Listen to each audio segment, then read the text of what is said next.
It's more about asking the right questions, because every time you ask a different question, you will have a different outcome. How to be a lifelong learner. So today I'm going to talk about lifelong learning essentials. Welcome to my alma mater. We are currently at University of British Columbia. This is where I got my PhD. So today I want to talk to you about some tips where you can become a lifelong learner and take learning to that next level. No matter what your age, no matter what your educational background, we are going to talk about lifelong learning. Let's take a walk. There are three types of learners. There are those who treat learning like a job, where you have to work really hard at it. And then there are those who approach it and treat it like a hobby. Then the third type is that there are those who treat learning, they're very serious about it, and that is something that they want to improve over time. They want to learn so that they can compound time. So comment below, which type of learner are you? The goal of learning is mastery. It is learning something new, and it is mastering things and learning from your mistakes as soon as possible. In order to do that, you have to be committed. You have to be committed to improving yourself and to set aside dedicated time to do so. Because your outcomes are going to be produced by the actions that you take persistently. And persistency is a state of action. So dedicate that time to producing habits that will get you there. I'm going to give you 5 habits that you can adopt immediately to become a lifelong learner. So habit number 1 is to seek new challenges. Always be seeking new things that you can be learning, new challenges that you can undertake in your life and career. The first step in seeking new challenges is to really become familiar with the principles of that new thing that you're about to learn. Because principles are the things that don't change. They are the ones that time and time again, over time, they remain the same. So you will understand the principles. You can learn what you are trying to learn, and you are able to attack those challenges. Develop your own rituals to set aside time and dedicated space for learning. And then when you do so, practice those principles. Practice and repetition is key as well. Spend time to review what you have learned, the principles you have learned, and then repetition is when you repeat it over and over again to practice what you have learned. And repetition is key to commit what you've learned to long-term memory. I'm standing in front of the mathematics building in my university, in my alma mater, and that is where I took all my calculus courses. And in my degree, I took calculus all the way up to 3rd level, so 3rd year of calculus. And at the time, when you're taking calculus, you're learning all these things, you kind of wonder to yourself, will I ever apply what I learned? Will I ever use it, right? But I still went all the way to 3rd year, not because I had to, it wasn't part of the curriculum, but because I wanted to challenge myself. It was a new challenge that I wanted to seek. And so now I'm going to share with you my secret on how I achieved straight A's on every math exam and every math course that I've ever taken in university. So when you're going through 1st year, 2nd year, 3rd year in calculus, you are learning different areas of calculus. So let me give you an example. In math, in high school, you learn about geometry, then you learn about trigonometry, but maybe you start with simple algebra or things like that, adding, subtracting, and then it becomes more complicated with algebra. Same thing with calculus. Every lesson, every semester builds upon the last. And with every different focus of math, there are different principles. So the first thing that I did was to focus on each principle. So in geometry, there are principles in how to do those math problems. In calculus, the same thing.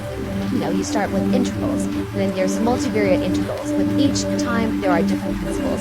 So I spent dedicated work time in space understanding and mastering those principles. Once I've mastered the principles, then the next step is to practice. That is where repetition becomes very important. Repetition, in the way it looks like in math, is to just keep doing math problems. Keep doing sample quizzes until you repeat it often enough and quick enough that it becomes committed to your long-term memory. So the same is true when you are learning anything new. Now, you have to be familiar. Become familiar with the principles involved. Spend dedicated time to learn those things, to commit them to memory, and to achieve mastery. And then once you have achieved mastery on those things, then it is about repetition. Practice. And with practice, you're committing it to your long-term memory. Habit number 2 is humble self-reflection. Take some time to think about what you have learned and to really assess how much you have learned. The studies in cognitive neuroscience show that information is very quickly lost if we don't review it soon. If we don't review it often enough. Oh, and as you can hear, I don't know if you can hear this, but there's a clock bell ringing behind me, and that behind me you see the clock tower. That is the main library in my alma mater. That is also where I spend a lot of time in reflection and in repetition and practicing and becoming a lifelong learner. So when you are reflecting on your learning, when you are reflecting on how much you have retained, a good idea to test how much you have learned is to see if you can teach it. See if you can teach it to someone else. And the reason why this works is because when you are teaching, when you are mentoring someone on the subject and that new challenge you take it on, most of the time when you are teaching someone, you want to make sure that you give good instruction to them, because we want to be able to teach the right thing. We don't want to lead them down the wrong path or lead them astray. So when you teach someone, you're bound by your own ethics and your own morale that you want to teach the right information. So a good way to test how much you learned is by teaching. And in doing so, you also learn as you are teaching. Because teaching also forces you to look at that material from a beginner's mind, which can also give you more clarity and insight. So look for ways, constantly, creatively, and innovatively look for ways that you can test yourself. And this will help you to understand the depths in which you have taken in this new knowledge. Habit number 3 is to solicit feedback. Talk to those experts, talk to people who have the knowledge that you want, and ask them for their feedback on how you're doing and the things that you've learned. And when you are listening to their feedback, don't take it with criticism. Don't take it personally. Ask them to be brutally honest with you in terms of identifying gaps to your knowledge and ways that have helped them to achieve the knowledge they have and adopt what they've done. By mirroring what they've done to learn what they did, you can achieve that same success too. When you're talking about experts who can give you that sort of feedback, remember to ask questions. Knowledge and gaining knowledge and becoming a lifelong learner is not so much about answering questions and coming up with the right answers. It's more about asking the right questions, because every time you ask a different question, you will have a different outcome. So remember to ask questions to those people who can give you the knowledge that you desire. So this leads nicely into habit number 4, which is careful listening. So welcome to Buchanan Towers. This area of campus is where I took all my language courses, which includes both English and Spanish. This is where I was learning Spanish as a third language.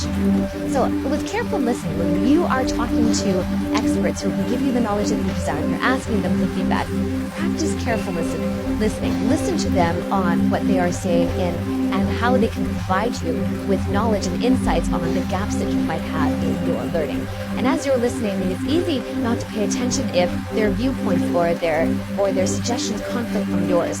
But practice listening nonetheless, because you might be missing opportunities to improve if you're focusing on areas of disagreement. Instead, it's better to focus on why they have the viewpoint that they do. And in doing so, you practice also asking questions that will both improve your connection with them and build relationship with them, and also to improve your learning technique. Habit number 5 is to embrace curiosity, because a curious mind is a receptacle of learning. So read widely and read often. Every day I commit to reading at least 10 pages a day or a chapter a day, depending on how quickly I want to finish a book.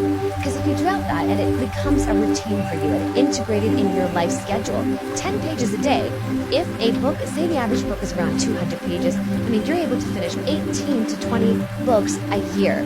Think about all that knowledge and insights you can gain from that type of education. Approach your life with the same wonderment that you had in your childhood and put that into adulthood. Be inquisitive. Don't be afraid to ask questions, because remember, when you ask a different question, you have a different outcome as well. And I'm a strong believer that the quality of life that you have, the quality of your life, also depends on the quality of the questions that you ask. So don't be afraid to ask questions and embrace being inquisitive. Let me know, how are you going to incorporate learning into your daily routine?